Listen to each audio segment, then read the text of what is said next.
अस्सलाम वालेकुम। मेरा नाम मुंता है। आप सबको मेरे चैनल लर्न विद मुंता में वेलकम करती हूँ। आज जब मैं अपने दोस्त के घर गई तो हम लोगों ने बहुत सारा मजा किया, लेकिन फिर वो थोड़ी देर के बाद कुछ लिखने के लिए बैठ गई। मैंने पूछा कि तुम ये क्या लिख रही हो? तो उसने कहा कि वो खत लिखकर अपनी नानी को बुला रही है क्योंकि उसे उनकी याद आ रही है।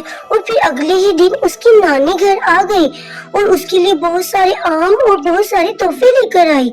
तो मुझे ये देखकर बहुत हैरानी हुई कि ये इसकी नानी है। तो मैं बहुत देखकर परेशान हो गई।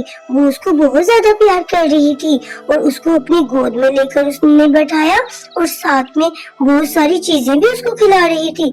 तो मुझे ये देखकर बहुत दुख हो रहा था कि मेरी नानी कहाँ है, मुझे क्यों नहीं मिलती। तो मैं जल्दी से अम्मी के पास घर आई और मैंने अम्मी से ये पूछा कि अम्मी आखिर मेरी नानी कहाँ पर, वो मुझसे मिलने क्यों नहीं आती और मुझे तोहफे क्यों नहीं देती। तो अम्मी एकदम से परेशान हो गई और खामोश हो गई और मुझे बाद में कहा कि बेटा तुम्हारी नानी अब इस दुनिया में नहीं है। तो मुझे बहुत अफसोस हुआ और अम्मी भी उदास हो गई।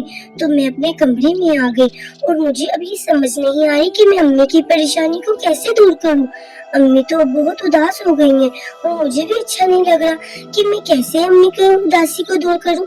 आप लोग मुझे बताएं कि मैं ऐसा क्या करूं कि मेरी अम्मी की परेशानी भी जल्दी से दूर हो जाए, वो खुश हो जाए।